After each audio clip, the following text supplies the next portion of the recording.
ওনারা আমাকে ভিতরে পাঠিয়ে দিলেন আপনার সঙ্গে কথা বলার জন্য। জি বলুন, আপনি কি কিছু বলতে চাচ্ছেন? জি মানে হ্যাঁ মানে বলতে চাচ্ছি মানে হয়েছে কি মানে বিয়ে হওয়ার আগে আমি আপনার সঙ্গে 7 দিন থাকতে চাই। হোয়াট? অসভ্য! আমি খুব এক্সাইটেড। আচ্ছা, আমি তোমার একটা হাগ করতে পারি? জি আরে হাত সরাও না। কি অবস্থা? আচ্ছা, আমি তোমাকে একটা হাগ। তোমাকে আমার অনেক পছন্দ হয়েছে। আচ্ছা, তুমি আমাকে বিয়ে করবে? বলো না, বলো। মানে আমি একটা কথা বলি।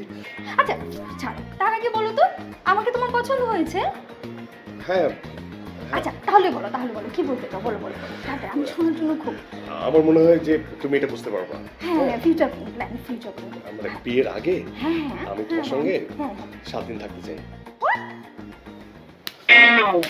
আমার কাছে খুব ভালো লাগছে। তোমার ভালো লাগে না? কথা বলো না কেন? কথা বলো। আমি যাকে বিয়ে করব আমি চাই বিয়ের আগে 7 দিন থাকতে। 7 দিন? 7 দিন কেন? 7 মাস, 7 বছর, যে কদিন লাগে থাকবো। ইনফ্যাক্ট আমি তো বিয়ে করতেই চাই না। বাবা মাকে অনেকবার বলেছি, বিয়ে করার কি দরকার? You love me, I love you. বিয়ে তো করতে হবে 7 দিন। না, বিয়ে করতে হবে না। তাহলে আমি যাই। না। এই, তুমি কি জানো, তোমাকে আমার ভালো লাগছে? আমি জানি আপনি আসেন। সানি, আপনার প্রবলেমটা একটু বলেন তো। আসলে হয়েছে কি মানে আমার মধ্যে না একটা কনফিউশন কাজ করে। কি কনফিউশন বলেন? না হ্যাঁ তাও তো কথা আমার তো বলতে হবে। আসলে হয়েছে কি মানে আমার একটা ইচ্ছা আছে। মানে ধরুন আপনাকে আমি বিয়ে করছি। আচ্ছা, আমাকে বিয়ে করবেন? বিয়ের আগে আমি আপনার সঙ্গে 7 দিন থাকতে চাই। ওয়াও, আপনি আমার সাথে 7 দিন থাকতে চান? আমার সাথে যে বিয়ের আগে 7 দিন থাকতে চায়, আমার একটা শর্ত আছে। প্লিজ সত্য বলে ফেলুন। শর্তটা, তাকে আমি কি? আর কি এটা কি? চাই না, তাকে আমি জুতো পিঠা করব।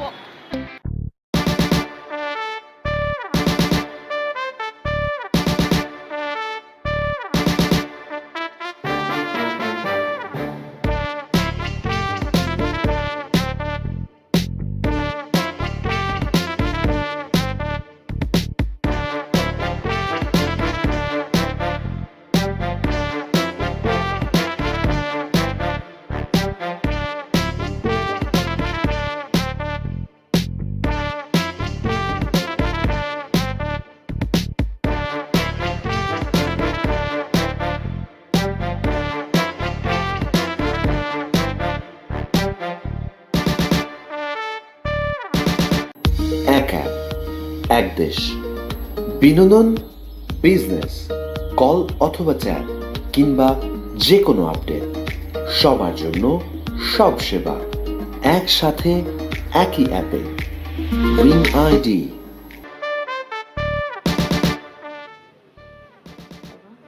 মা, এখানে দাঁড়িয়ে কি করছিস? ভাবছি কি ভাবছিস? এখন ছাদে যাব, তারপর ছাদ থেকে লাফ দিয়ে নিচে পড়ে যাব। তোর বোকা ছেলে, এগুলো কি বলে? আচ্ছা মা, আর কতদিন আমাকে নিয়ে দুশ্চিন্তা করবে? আগে বাবা হওয়া নিজে, তারপর বুঝি। সেই সম্ভাবনা খুব একটা দেখতে পাচ্ছি না। সারা জীবন তোমার সঙ্গে থেকে গেলে ক্ষতি কি? সেই পুরনো কথা বলছিস যে বিয়ে করতে চাস না। আমি চাইবো না কেন? আমাকেই তো কেউ চাচ্ছে না। এ পর্যন্ত তো কম মেয়ে দেখলাম না। কাউকে তো সাজিয়ে গুছিয়ে মানে গুছিয়ে ঘরে ঢোকাতে পারলে না।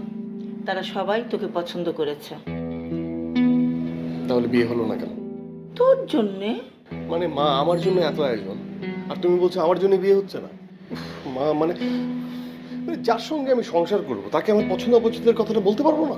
কি এমন পছন্দ তোর যে তোকে বারবার অপমান হতে হয়? পারফেক্ট একটা মেয়ে যে হবে আমার পারফেক্ট ওয়াইফ। কি? দেখো মা, পরে কষ্ট পাবার থেকে আগে ভাগেই না অপমানটা সহ্য করা ভালো। কি জানি বাবু, সত্যি আজকাল আমি তোকে একদম চিনতে পারি না। আমি কিন্তু জানি সত্যি অনেক ভালোবাসি। তাই হয়তো বা তোমার মতো কাউকে খুঁজে বেড়াচ্ছি। এবার মনে হয় সেটা পেয়ে যাবে। মানে রিনিকে আমার দেখে নিজের কথা মনে হলো। আমরা যাচ্ছি আজ।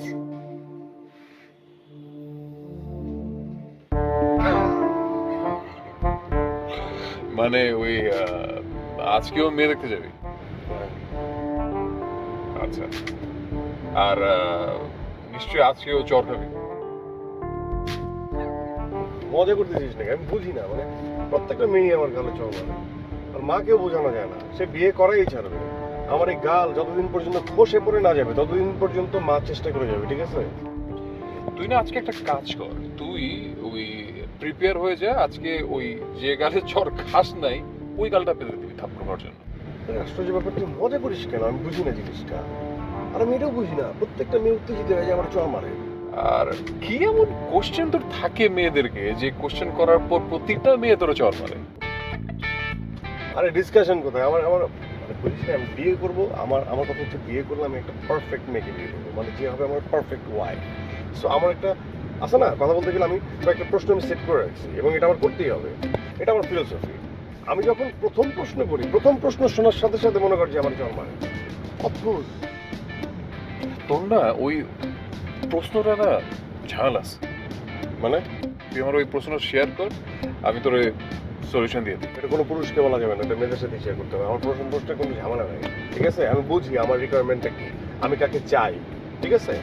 আমার মনে হয় কি জানোস, ওই প্রথম প্রশ্ন নিতে পারে না মানে কি ওই মেয়েটা পারফেক্ট না। সো পৃথিবীতে পারফেক্ট মেয়ে বলে কিছু নাই, এই জন্যই ওর প্রবলেম হয়, বুঝতে পারছো? এই জন্যই প্রবলেম হয়, নিতে পারে না, চর মারে। পারফেক্ট ওয়াইফ আমি জীবনে পাবো না। আমার মনে হয় কি জানিস, তুই না তোর বিজনেসের পাশাপাশি একটা ম্যারেজ ব্যুরো কর, মানে ম্যারেজ ব্যুরো করলে আমি ড্যাম শিওর ওইটাও তোর প্রফিটেবল হবে। মানে এটা কি ধরনের কথা? হ্যাঁ, তুই মানে কি আমাকে কি মানে আমি জোকার?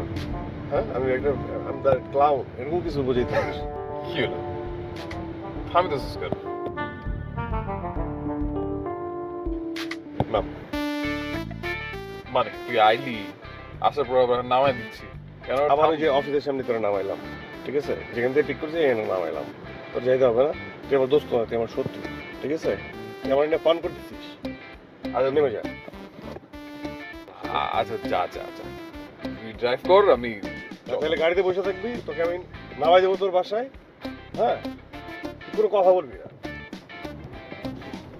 মানে তোর বিয়ে নিয়ে কথা বলবো না? না কোনো বিষয় নিয়ে কথা বলবি না। আচ্ছা ঠিক আছে, দোয়া করি আজকে তোর বিয়েটা হয়ে যাবে, আর আজকে যে মেয়েটা দেখতে যাবে ওই মেয়েটাই তোর বউ হবে, পারফেক্ট ওয়াইফ হবে। আপনারা কিন্তু কিছুই খাওয়া দাওয়া করলেন না, একটু মিষ্টি খান। খাওয়া দাওয়া তো রোজ দিনেই হবে। আমরা আসলে যে কাজটার জন্য এসেছি তা নিয়ে একটু কথা বলি। ইয়ে ছেলে বোবা নাকি? না, আসার পর থেকে তো কোনো কথা বলছো না, তাই ভাবলাম যে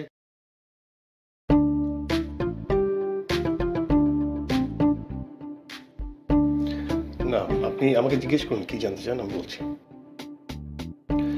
দেখুন, আমি মার সঙ্গে থাকি, বাবা দেশের বাইরে থাকে। পড়ালেখা করেছি, লন্ডন থেকে BBA পাশ করেছি, আর টুকটাক রান্না করতে জানি, আর স্বভাব সুলভ, খুবই ভদ্র নম্র। আর আপনার মেয়ে যদি চায় তাহলে সপ্তাহে 2 বার আমি ওনাকে নিয়ে সিনেমা হলে সিনেমা দেখতে যাব। আচ্ছা ঠিক আছে, অত ডিটেইল বলতে হবে না। জি, তাহলে এক লাইনে শেষ করে দিচ্ছি। এই উনি সহ আমি 16 জন পাত্রী দেখেছি এবং সবাই আমাকে রিজেক্ট করেছে। কেন? না না সানি, এভাবে বলে না। না না না, সত্যি 15 জন আমাকে অপমান করে রিজেক্ট করে দিয়েছে। এটা কেমন কথা? হ্যাঁ, আসলে হয়েছে কি, না সত্য বলা ভালো, আমি আসলে মিথ্যা কথা বলতে পারি না। আসলে ওই ওদেরকে মা, একবারই এসব কথা বলো না, আমি সত্যি বলছি। 15 জন আমাকে তাড়িয়ে দিয়েছে। আমি তো কিছুই বুঝতে পারছি না। আর এখানে আমি